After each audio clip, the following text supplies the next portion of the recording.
Hi, Jean. I wanted to give you a little bit of background information on the request that was made for a tutorial on how to locate peer-reviewed resources in ERIC at EBSCOhost and ProQuest. The students in this class, Intro to Distance Ed, are going to be participating in a month-long MOOC. Let me show it to you very quickly. So each week, over the 4-week or the month, each week there's going to be 2 topics covered, and it's going to have sort of a research focus. So, for example, classifying K-12 online learning, history of K-12 online learning. That's week 1. Week 2, research into K-12 online learning, research into the design of K-12 online learning. Week 3, research into the teaching of K-12 online learning, research into the facilitation, etc., etc. So, there's going to be research. The students will be reading research presented by these faculty, these folks. But in addition, what they have to do to participate in the MOOC is write blog posts. And there are a couple blog posts that are going to require a little bit more in-depth research on the part of the student. Rather than just read these pages that these experts have presented, the students are actually going to have to go in and find further research that builds on a chosen topic. They're going to have to do this twice. So for example, in week 2, maybe they choose to, say they choose to do more research on the topic of design of K-12 online learning.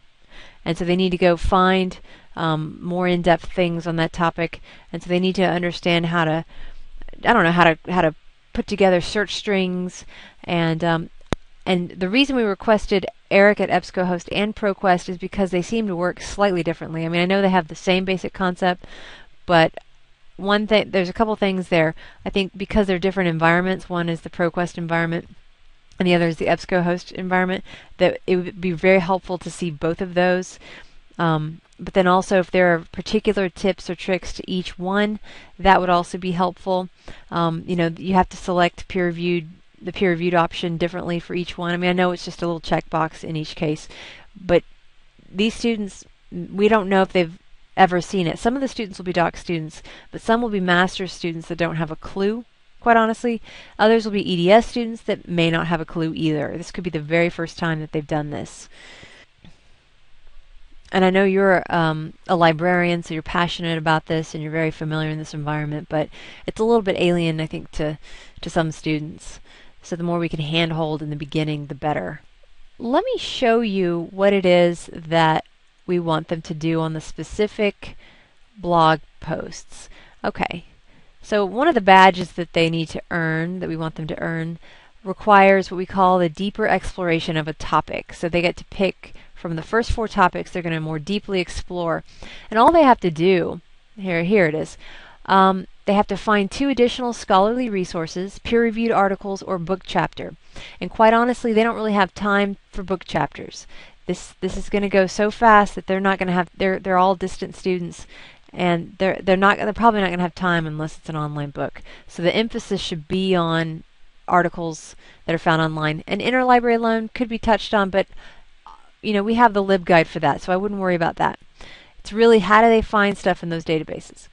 So they need to find resources, 2 scholarly resources on that topic, and then 5 others that are more casual, less scholarly on that topic. So really, what I'm asking for your help here, what we're asking for help with, is the 2 additional scholarly resources. How do you find peer-reviewed articles? And that's really the main emphasis that I think that we need.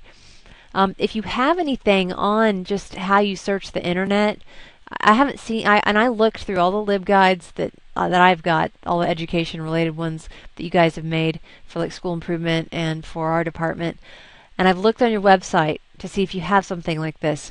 But if you have another tutorial on how to do like an internet search, so if they wanted to find more resources, how would they search the internet effectively? If you have a few tutorials, not too many, but just a few really good ones on that topic, we would love to put those on our wiki page as well to support that kind of searching as well, because I think sometimes folks don't even know how to do that. So I hope this has clarified for you what we need. Let either of us know if you have any questions, and we really appreciate your helping us with this. I know it's a lot of trouble, so thank you.